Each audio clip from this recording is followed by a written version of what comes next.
नमस्कार संगमित्रा स्वादिष्ट रेसिपीजमध्ये स्वागत आहे तुमचं।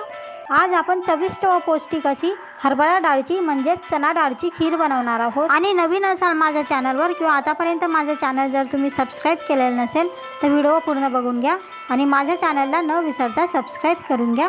बेल बटन ऑन करून द्या। फेसबुकवर बघत असाल तर फॉलो नक्की करा। व्हिडिओला लाईक करा, छानशी कमेंट करा आणि हा व्हिडिओ जर शेअर करावा असं वाटला तर शेअरही करा। चला मग आपण आता किचनमध्ये जाऊया। आज आपल्याला हरभऱ्याच्या डाळपासून म्हणजेच चना डाळपासून चविष्ट अशी खीर बनवायची आहे। त्यासाठी ही 1 वाटी हरभऱ्याची डाळ घेतलेली आहे। तुम्हाला जेवढी खीर करायची असेल त्यानुसार कमी किंवा जास्त हरभऱ्याची डाळ घ्या। आता ह्या डाळला आपण भाजून घेणार आहोत। खरपूस अशी डाळ भाजून घ्या। डाळ भाजल्यानंतर थंड झाल्यावर आपल्याला ह्या डाळीला कुकरमध्ये शिजवून घ्यायचं आहे। अगदी मऊसूत शिजवून घ्या।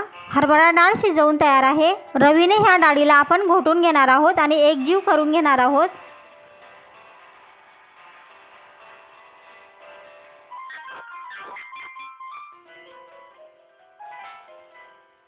आपली हरभऱ्याची डाळ शिजून घोटून तयार आहे।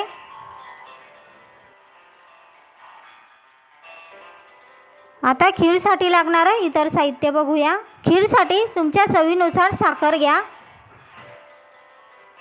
चवीनुसारच मीठ घ्या।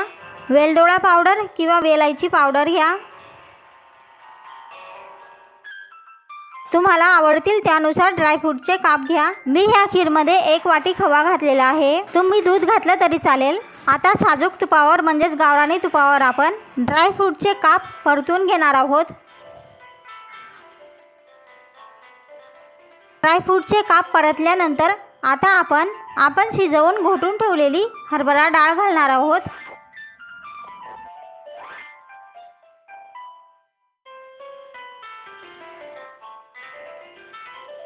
चवीनुसार साखर घालून घेऊ। मीठ चवीनुसार घालून घेऊ। तुम्हाला दूध घालायचं असेल तर आता घालून घ्या।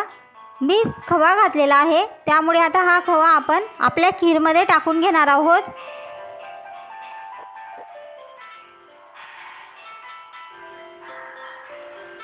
सर्व साहित्य आपण आता व्यवस्थित मिक्स करून घेणार आहोत आणि छानपैकी उकळी येऊ देणार आहोत।